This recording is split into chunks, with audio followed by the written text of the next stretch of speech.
귀한 찬양 감사합니다.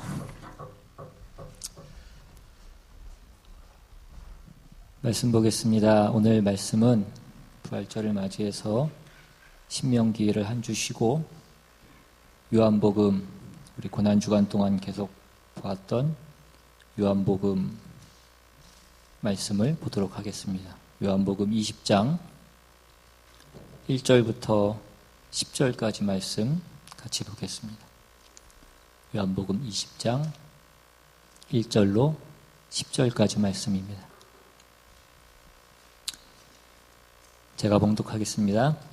안식 후 첫날 일찍이 아직 어두울 때에 막달라 마리아가 무덤에 와서 돌이 무덤에서 옮겨진 것을 보고 시몬 베드로와 예수께서 사랑하시던 그 다른 제자에게 달려가서 말하되 사람들이 주님을 무덤에서 가져다가 어디 두었는지 우리가 알지 못하겠다 하니 베드로와 그 다른 제자가 나가서 무덤으로 갈새 둘이 같이 다름질하더니 그 다른 제자가 베드로보다 더 빨리 달려가서 먼저 무덤에 이르러 구부려 세마포 놓인 것을 보았으나 들어가지는 아니하였더니 시몬 베드로는 따라와서 무덤에 들어가 보니 세마포가 놓였고 또 머리를 쌌던 수건은 세마포와 함께 놓이지 않고 딴 곳에 쌌던 대로 놓여 있더라.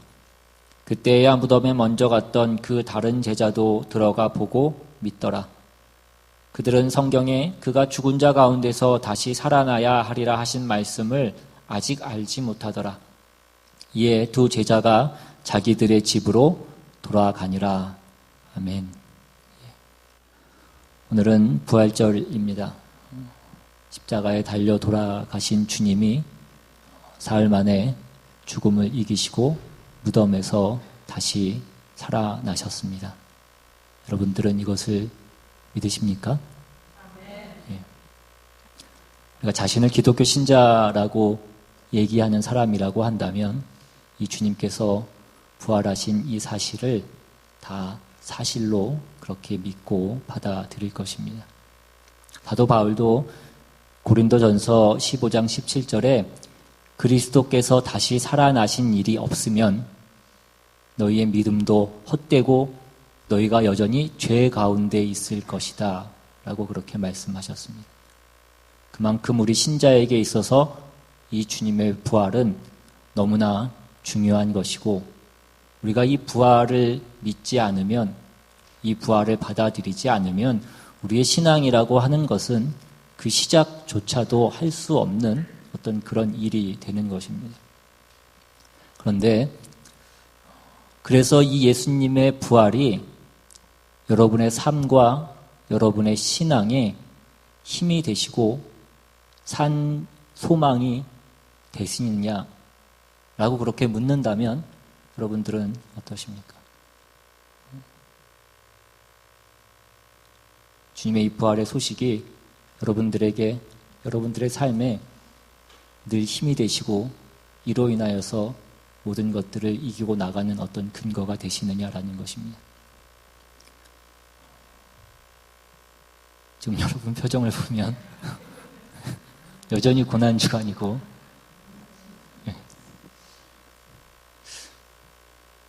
늘 교회에서 보면 한 1년에 3분의 2는 고난주간을 살아가고 계시는 것처럼 보이시는데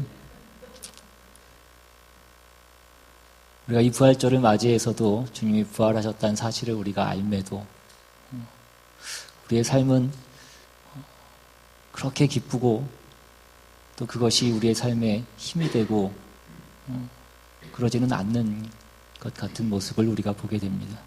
그러니까 우리가 예수님의 그 부활에 대한 그 사실을 우리가 실제로 어떤 정말 객관적인 진실로 우리가 그렇게 받아들이는 것과 우리가 그 부활의 권능을 아는 것과는 이게 뭔가 차이가 있는 것 같다라는 것입니다. 부활을 우리가 아무리 그것을 사실로 액면 그대로 그것을 진실로 받아들인다고 해도 그것이 우리의 삶 가운데 산 소망이 되지는 않더라는 것입니다. 오늘 우리는 본문을 통하여서 우리가 이 부활이라고 하는 것을 그냥 하나의 그냥 실제적인 사건으로만 우리가 받아들이고 그것을 아는 것에 그치는 것이 아니라 그 부활이 의미하는 것이 무엇인지, 그 부활이 오늘 우리의 삶 가운데 무엇을 말씀하고 있고 무엇을 요구하고 있는지를 다시 한번 우리가 한번 살펴보기를 원합니다. 그래서 부활하신 그리스도께서 우리의 현재의 삶을 위해서 우리에게 요구하시고 허락하시는 것이 무엇인지를 우리가 살펴볼 수 있기를 바랍니다. 오늘 본문에 보시면 이 예수님께서 부활하시는 이 장면이 기록되어 있는데, 막달라 마리아가 제일 먼저 그 예수님의 무덤에 찾아갔다가 그 무덤이 비어 있는 것을 확인하게 되고 그 소식을 제자들에게 와서 전합니다. 그 소식을 들은 제자 가운데 베드로와 예수님이 사랑하시던 또 다른 제자, 이 제자는 사도 요한을 얘기하는 것입니다. 이 요한복음을 쓴 사도 요한을 얘기하는 것인데, 그러니까 베드로와 이 사도 요한이 그 소식을 듣고 예수님이 묻히신 그 무덤으로 달려갑니다. 가서 보니까 실제로 그 무덤에 예수님의 시신이 없는 것을 그들이 확인하게 되는 것입니다. 그래서 오늘 본문 8절에 보시면 그때야 무덤에 먼저 갔던 그 다른 제자도 들어가 보고 믿더라 라고 그렇게 되어 있습니다. 베드로가 먼저 들어가서 확인했고 그 다음에 또 다른 제자 사도 요한이 들어가서 예수님의 시체가 없어진 것을 보고 믿더라 라고 그렇게 되어 있습니다. 그런데 그 다음 절인 9절에 보면 뭐라고 되어 있냐면 그들은 성경에 그가 죽은 자 가운데서 다시 살아나야 하리라 하신 말씀을 아직 알지 못하더라 라고 그렇게 기록되어 있습니다. 그러니까 앞에 8절에는 그들이 믿더라 라고 그들이 믿었다라는 것을 말씀하고 있는데 그 다음 구절인 9절에는 그들이 아직 알지 못하더라 라고 이 뭔가 서로 상반되고 모순되는 어떤 내용이 연이어져서 그렇게 기록이 되어 있는 것을 우리가 보게 되는 것입니다. 그러니까 그렇다면 도대체 제자들은 그 무덤에서 무엇을 보고 무엇을 믿었고 그리고 그럼에도 불구하고 아직 그들이 무엇을 알지 못했느냐 하는 것입니다. 당시의 장례 문화는 오늘날 우리와 같은 문화가 아니라서 땅을 파고 그 시신을 묻고 땅을 덮는 것이 아니라 굴 속에다가 그 시신을 넣고 돌 같은 것으로 그 입구를 막아 놓는 것이었기 때문에 그 돌만 치우면 언제든지 쉽게 그 시신을 확인할 수가 있었습니다.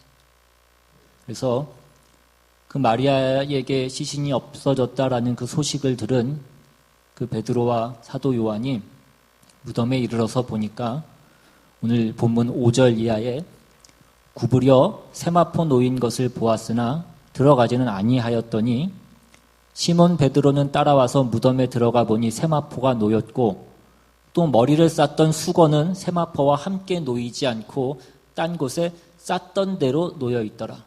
그때야 무덤에 먼저 갔던 그 다른 제자도 들어가 보고 믿더라 이것입니다. 그러니까 무덤에 도착해서 제자들이 그 무덤에 가 보니까 시체는 없어졌고 예수님을 쌌던 그 시신을 쌌던 세마포와 머리를 쌌던 그 수건은 쌌던 그대로 그곳에 놓여 있더라라는 것입니다. 만약에 시체를 누가 가져간 것이라고 한다면 일반적이라면 그냥 그 시체가 쌓여 있던 대로 그 세마포와 수건이 쌓여 있던 대로 가져가는 것이 아마 가장 쉽고 일반적인 방법이었을 것이고 만약에 그렇지 않고 시신만 가져갔다라고 한다면 그 시신을 동여맸던 그 모든 세마포를 풀러놓고 시신을 가져갔어야 맞는 것인데 그 세마포와 머리를 쌌던 수건이 그렇게 돌돌 말린 시신을 쌌던 그 모양 그대로 있고 시신만 없어졌더라는 것입니다.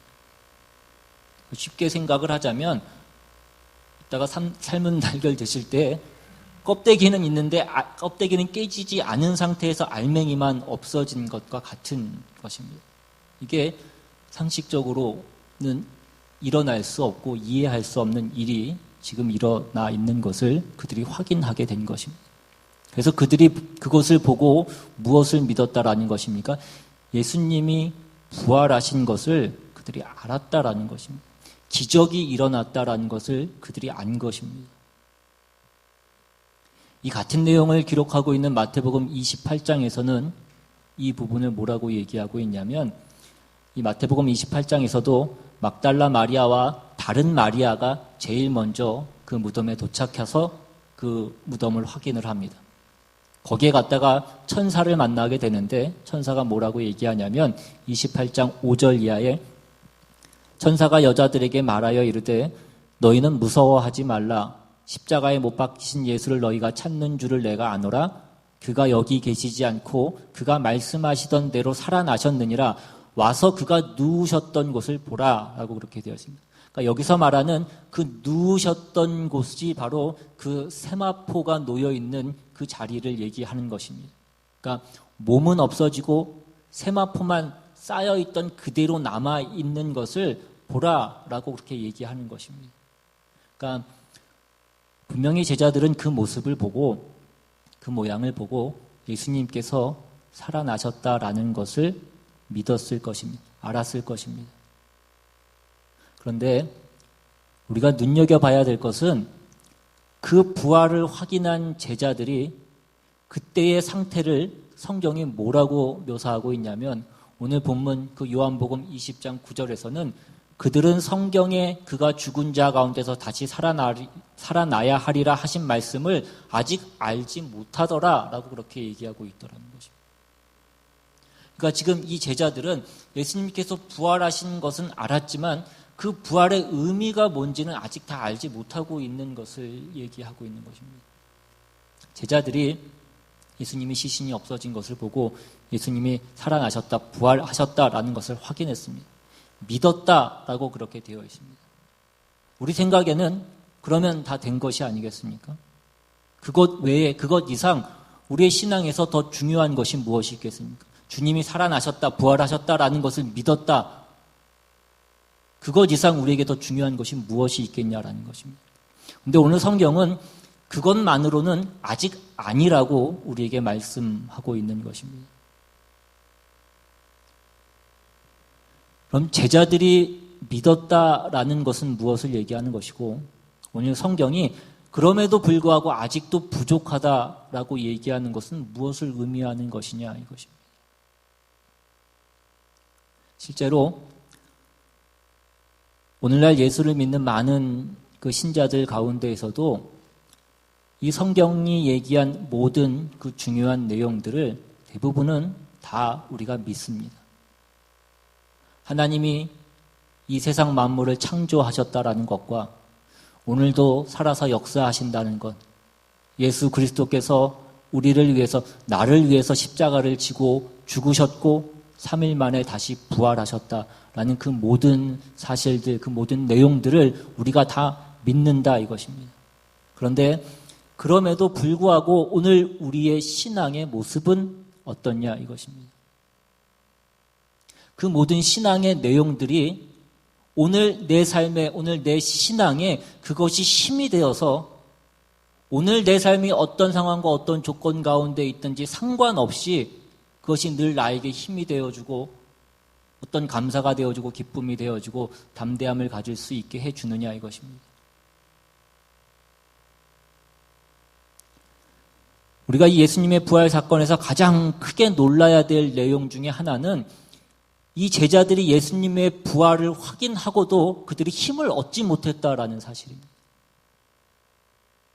우리는 내가 그 부활하신 예수님을 내가 만났다라고 한다면, 오늘 우리가 이 성경에 나오는 제자들이었다라고 한다면, 그래서 그 주님이 부활하셨다는 걸 내가 확인했다라고 한다면 우리는 기뻐 뛰고 감격하고 나머지 우리 모든 인생이 정말 무엇으로도 겁내지 않은, 두려워하지 않은 그런 인생으로 살 수 있을 것이라고 우리는 그렇게 쉽게 생각합니다. 그래서 우리는 꿈에서라도 내가 그 주님을 한번 만났으면 좋겠다라고 그렇게 생각하기도 하고 그런 것들을 요구하기도 합니다. 그러나 성경은 그것 가지고 우리의 신앙이 어떤 신앙의 깊은 경지로 가는 것은 아니라는 것을 우리에게 말씀해 주고 있습니다. 부활하신 예수님께서 20장 오늘 본문 그 뒤에 나오는 19절 이하에 보시면 이제 부활하신 예수님께서 제자들에게 직접 나타나시는 그 내용이 나옵니다. 20장 19절 이하에 이날 곧 안식 후 첫날 저녁 때에, 그러니까 부활하신 날에 그 저녁 때에 제자들이 유대인들을 두려워하여 모인 곳의 문들을 닫았더니 예수께서 오사 가운데 서서 이르시되 너희에게 평강이 있을지어다. 이 말씀을 하시고 손과 옆구리를 보이시니 제자들이 주를 보고 기뻐하더라. 제자들이 부활하신 주님을 보고 기뻐했습니다. 그런데 이때 도마가 없었기 때문에 이후에 8일이 지난 후에 다시 한번 주님께서 나타나십니다. 26절 이하에 그 내용이 나오는데 여드레를 지나서 제자들이 다시 집안에 있을 때에 도마도 함께 있고 문들이 닫혔는데 예수께서 오사 가운데 서서 이르시되 너희에게 평강이 있을지어다 하시고 도마에게 이르시되 내 손가락을 이리 내밀어 내 손을 보고 내 손을 내밀어 내 옆구리에 넣어보라. 그리하여 믿음 없는 자가 되지 말고 믿는 자가 되라. 예수님께서 분명하게 제자들에게 당신이 부활하신 것을 보여주셨고 증거하셨습니다. 제자들이 부활하신 예수님을 보았고 만졌습니다. 이 정도 주님께서 그 주님의 부활을 확인시켜 주었으면 제자들이 기뻐 뛰고 감격하고 주를 증거하며 주님이 약속하신 그 모든 내용들을 나의 신앙의 근거로 삼아서 그것을 증거하는 어떤 담대한 자가 되었어야 될 것 같은데 그럼에도 불구하고 성경은 그렇지 않다라고 우리에게 말씀해 주고 있는 것입니다. 이어져 나오는 이 뒤의 내용을 보시면 그 뒤에 요한복음 21장 2절로 가보시면 시몬 베드로와 디두모라 하는 도마와 갈릴리 가나 사람 나다니엘과 세베대의 아들들과 또 다른 제자 둘이 함께 있더니 시몬 베드로가 나는 물고기 잡으러 가노라 하니 그들이 우리도 함께 가겠다 하고 나가서 배에 올랐으나 그날 밤에 아무것도 잡지 못하였더니 주님의 부활을 목도했던 제자들이 어디로 갔냐면 다시 옛날에 하던 그 고기 잡으러 가 있는 그 모습을 우리가 보게 되는 것입니다. 물론 이 부분에 대해서 학자들 간에는 그 다른 복음서에서 예수님이 나타나시고 갈릴리에 가 있으라라는 그 말씀을 주셨기 때문에 그들이 가 있다가 그 무료한 시간 가운데에 그들이 고기를 잡으러 간 것이다라고 그렇게 얘기를 하기도 합니다. 네, 이 요한복음에는 그러한 내용이 나와 있지 않고 지금 이들의 모습을 보면 이 요한복음에는 주님을 다시 만날 그 갈릴리에서 다시 만날 것에 대한 어떠한 언급도 되어 있지 않고 또 뒤에도 보면 그들이 주님이 그들을 찾아왔을 때 주님을 알아보지 못한 것을 보면 그들이 주님을 거기서 기다리고 있었던 것으로 볼 수 없다라는 것입니다. 그러니까 부활하신 주님을 그들이 눈으로 직접 확인하고 목도하고 했음에도 불구하고 그들은 다시 옛날에 자기들이 하던 그 고기잡이 하는 그 일상으로 돌아가 있는 모습을 보고 있는 것입니다. 그나마 전에는 고기라도 잘 잡았었는데 오늘 본문에 보시면 이제는 그나마 고기도 못 잡는 모습을 하고 있는 것들을 우리가 확인하게 되는 것입니다. 우리가 처음 예수 만났을 때, 우리가 처음 그 예수님을 경험했을 때 얼마나 큰 그 기쁨과 감격으로 우리가 예수를 믿고 또 얼마나 큰 기대와 우리가 결심을 했는지 모릅니다. 다시는 내가 세상의 것들을 쫓지 않고 세상의 것들을 내 삶의 목표로 삼지 않고 세상의 것에 내 마음을 뺏기지 않고 내가 주를 위해서 살겠습니다.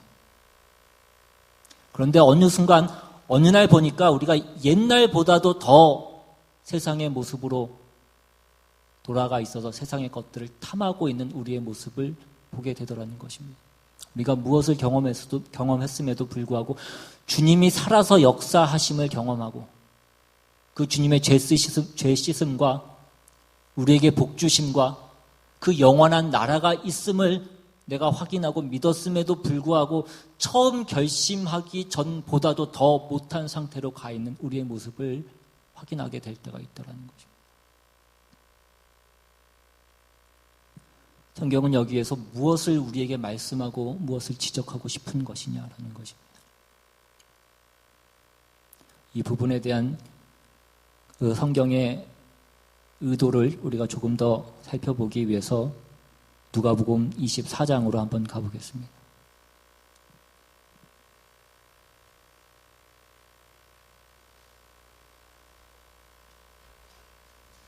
누가복음 24장에도 보시면 이제 여인들이 먼저 그 예수님의 빈 무덤을 확인하고 예수님께서 부활하셨다라는 그 소식을 제자들에게 와서 전합니다.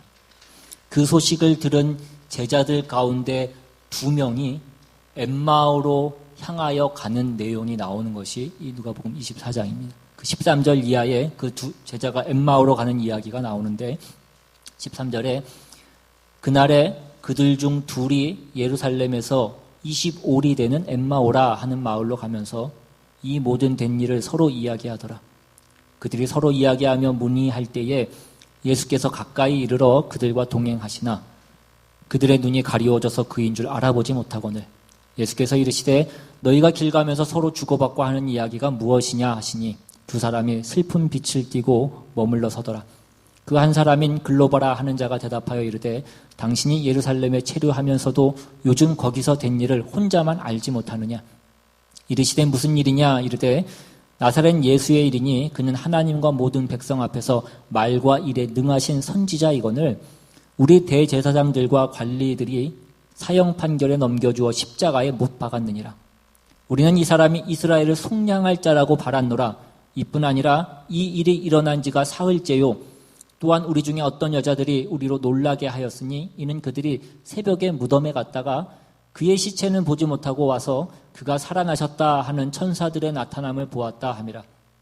또 우리와 함께한 자 중에 두어 사람이 무덤에 가 과연 여자들이 말한 바와 같음을 보았으나 예수는 보지 못하였느니라 하거늘 이르시되 미련하고 선지자들이 말한 모든 것을 마음에 더디 믿는 자들이여 그리스도가 이런 고난을 받고 자기의 영광에 들어가야 할 것이 아니냐 하시고 이에 모세와 모든 선지자의 글로 시작하여 모든 성경에 쓴 바 자기에 관한 것을 자세히 설명하시니라.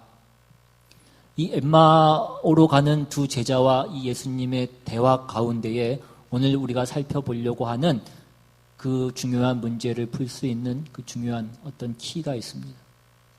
주님께서 이 엠마오로 가는 두 제자들을 향하여서 뭐라고 꾸짖으십니까? 25절에 보시면 미련하고 선지자들이 말한 것을 마음에 더디 믿는 자들이요 라고 그렇게 말씀합니다. 이 말씀은 물론 그들이 예수님의 부활을 온전히 믿지 못한 것에 대한 꾸중으로 그렇게 볼 수 있습니다. 왜냐하면 이어지는 26절에 보시면 그리스도가 이런 고난을 받고 자기의 영광에 들어가야 할 것이 아니냐 이렇게 말씀하고 있기 때문입니다. 그러니까 너희가 왜 그 부활을 알지 못하고 그렇게 말씀하셨음에도 불구하고 그것을 기대하지 못했느냐라는 어떤 그런 꾸짖음으로 우리가 볼 수 있습니다. 그런데 지금 예수님의 이 꾸짖음에는 다만 그것에 대한 꾸짖음만이라고 볼 수 없는 내용들이 있는 것을 우리가 또한 확인할 수 있습니다.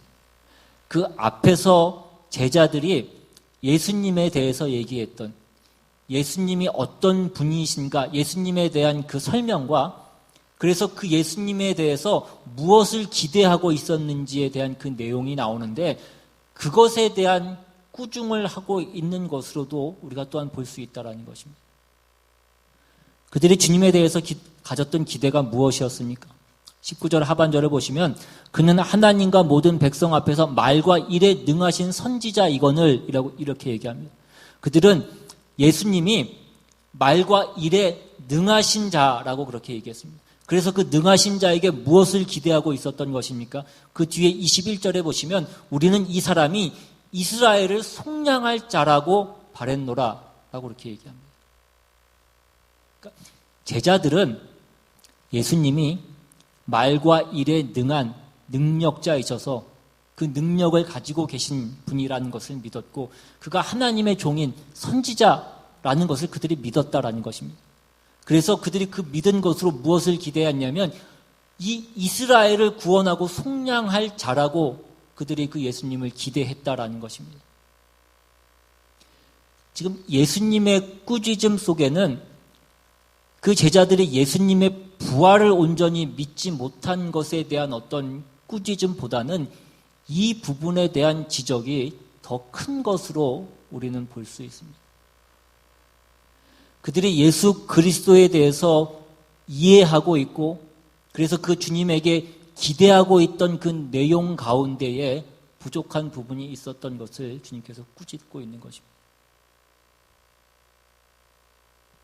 그 뒤에 나오는 내용에 보시면 24장 44절 이하의 누가복음 주님께서 또 이르시되 내가 너희와 함께 있을 때에 너희에게 말한 바 곧 모세의 율법과 선지자의 글과 시편에 나를 가리켜 기록한 모든 것이 이루어져야 하리라 한 말이 이것이라 하시고 이에 그들의 마음을 열어 성경을 깨닫게 하시고 또 이르시되 이같이 그리스도가 고난을 받고 제3일에 죽은 자 가운데서 살아날 것과 또 그의 이름으로 죄사함을 받게 하는 회개가 예루살렘에서 시작하여 모든 족속에게 전파될 것이 기록되었으니 너희는 이 모든 일의 증인이라 이렇게 얘기합니다. 그러니까 제자들이 갖고 있는 주님에 대한 기대와 주님에 대한 이해에 대한 그 오해를 지적하기 위해서 주님께서 성경을 들어서 설명하기 시작하셨습니다. 모세의 율법과 선지자의 글과 시편에 나를 가리켜 기록된 모든 것이 이루어져야 하리라 한 말이 이것이라 하시고 이에 그들의 마음을 열어 성경을 깨닫게 하셨습니다. 그들이 깨달은 내용이 이어지는 46절과 47절입니다. 이같이 그리스도가 고난을 받고 제3일에 죽은 자 가운데서 살아날 것과 그러니까 부활에 대한 말씀을 여기서 하고 있습니다. 부활이 여기 하나 들어갑니다. 그러나 그것이 무엇을 위해서냐라는 것을 얘기하는 내용이 그 다음 절에 나오는데 또 그의 이름으로 죄사함을 받게 하는 회개가 예루살렘에서 시작하여 모든 족속에게 전파될 것입니다. 여기가 바로 가장 큰 차이인 것입니다. 아까 제자들이 예수님에 대해서 얘기했던 것은 우리는 저가 하나님과 모든 백성 앞에서 말과 일에 능한 자라는 것을 믿었고 그래서 그가 우리를 이스라엘을 구원해 줄 자라고 그렇게 믿었다 이것입니다. 그러자 예수님께서는 미련한 자들이라고 그렇게 꾸짖으시면서 나는 이스라엘을 구원하러 온 것이 아니라 온 세상을 구원하러 온 것이다라는 그 말씀을 하고 계신 것입니다. 이것이 가장 중요한 제자들이 갖고 있었던 생각과 지금 주님께서 가르치시려고 하는 그 내용의 가장 큰 차이인 것입니다. 우리가 생각하기에는 이것이 뭐 그렇게 대단한 큰 차이인가 라고 그렇게 생각할 수 있지만 이 차이야말로 우리의 신앙생활에 있어서 우리가 어떤 그 한 단계를 넘어가지 못하는 가장 큰, 가장 높은 그 문턱이 바로 이 차이인 것입니다. 주님은 지금 이 제자들이 가진 그 어떤 계획과 기대를 이루어 주기 위한 어떤 조력자로서 그들에게 오신 것이 아니라는 것입니다. 제자들은 그렇게 생각하고 있어요. 자신들이 생각하는 그 생각과 기대를 이루어질 조력자로서 그 주님이 오시는 것이라고 생각하고 있었던 것입니다. 자신들이 이전에 가지고 있었던 그 모든 생각과 모든 가치관과 어떤 계획과 방법과 이런 것들은 하나도 바꾸지 않고 자기가 가진 그 계획을 형통하게 해줄 어떤 능력자로서 그 주님을 생각하고 있었고 그것을 도와줄 수 있는 조력자로서 그 주님을 기대하고 있었던 것입니다. 주님이 원하는 것은 이 세상의 주인이 누구며 그분이 이 세상에 어떤 목표를 갖고 계시고 무엇을 하기를 원하시고 거기에 우리를 부르신 것을 깨닫기를 원하시는 것입니다. 여러분이 신앙을 가져서 목표하시는 그 신앙의 최고의 목표가 무엇이냐 이것입니다. 여러분이 오늘 이 자리에 나오신 가장 큰 목적이 어디에 있고 그 큰 목표가 어디에 있으십니까? 물론 대부분의 분들은 별 생각 없이 아마 나오셨을 것입니다. 주일이니까 특별한 생각을 하지 않고 당연하게 우리는 주일에 교회에 나옵니다. 혹시라도 여전히 내가 주님께 예배하며 내가 무엇을 하고 헌신하고 무엇을 바쳐서 내가 주님께 잘 보여서 오늘 나의 어떤 문제를 해결하고 어떤 세상의 형통을 구하고 있는 것이라고 한다면 이것이 우리의 신앙의 근거가 된다라고 한다면 우리의 신앙은 너무나 가난한 것이다 이것입니다.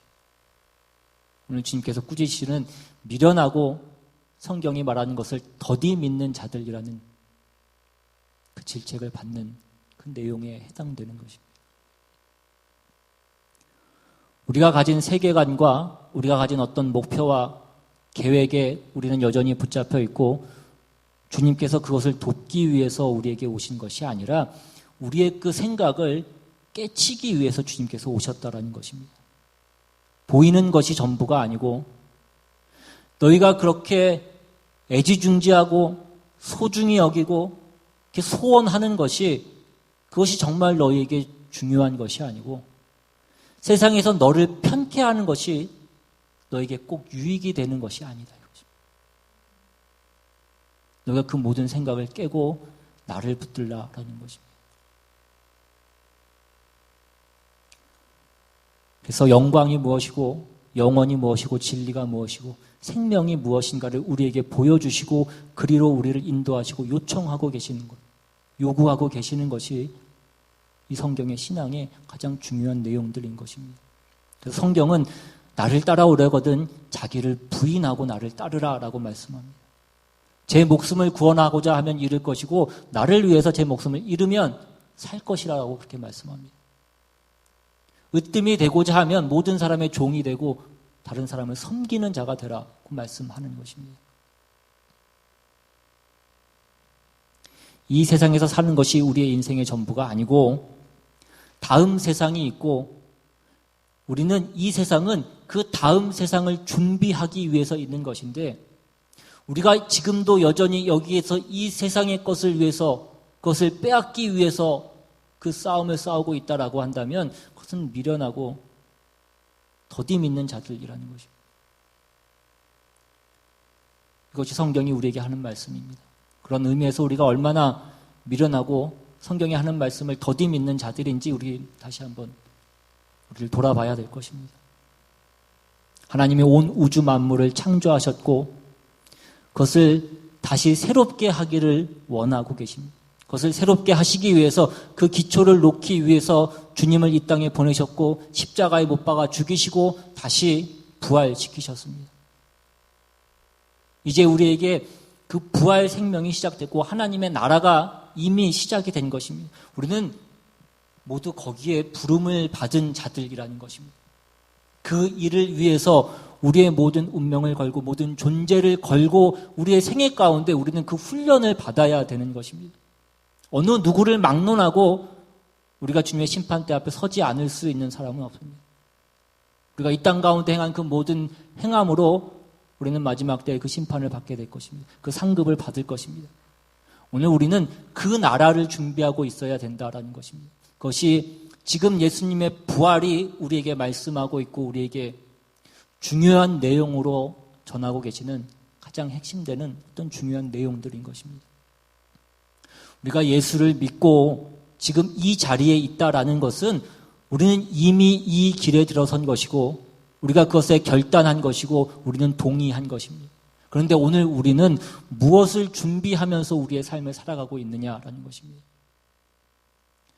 여러분의 계획과 욕심에 하나님을 부르지 마시고 하나님의 계획과 하나님의 그 집념에 여러분들이 순종하시고 그 요청과 부르심과 명령 앞에 여러분들을 복종시키실 수 있기를 바랍니다. 우리는 그 훈련을 해야 되는 것입니다. 여러분, 신앙이라고 하는 것은 우리가 좋은 교회에 앉아있고 좋은 목사 만나면 그것으로 다 되는 것이 아닙니다. 내가 자라나야 되고 내가 살이 쪄야 되고 내가 튼튼해져야 되는 것입니다. 여러분의 신앙생활이 내가 분명한 고백이 있고 성경에서 말하는 그 모든 내용을 내가 믿고 내가 그것을 가졌음에도 불구하고 그것이 오늘 내 삶에 전혀 힘이 되지 않고 어떤 능력이 되지 않는다라고 한다면 오늘 이 부분을 여러분들이 다시 한번 점검해 보실 수 있기를 바랍니다. 여전히 내가 내 고집과 내 계획은 놓지 않고 내 계획에 하나님을 불러서 하나님을 이용하고 사용하려고 하고 있는 것은 아닌가 우리가 점검하셔야 된다는 것입니다. 여러분, 주님이 우리에게 무엇을 주시기를 원하시고 그래서 이 세상을 어디로 끌고 가고 계시며 어떤 목적과 계획 속에서 우리를 부르셨는가를 잘 분별하시고 성경이 말씀하시는 대로 그 길로 잘 따라가시고 훈련 받으실 수 있기를 바랍니다. 그래서 하나님이 우리를 향하여 갖고 계시는 그 모든 계획과 그 모든 복된 약속들을 놓치지 않으시는 저와 여러분 되시기를 주님의 이름으로 축원합니다. 그 시간 같이 한번 찬양하고 또 기도하겠습니다. 오늘 이 부활절을 맞이해서 우리가 이 부활의 의미가 무엇인지, 주님이 부활하셨음에도 불구하고 여전히 내 삶 가운데에는 그 기쁨이, 어떤 그 능력이 우리 가운데 있지 않다라고 한다면 내가 그 주님을 믿는 것이 내가 무엇을 위한 것인가, 내 신앙이 어디로 가고 있는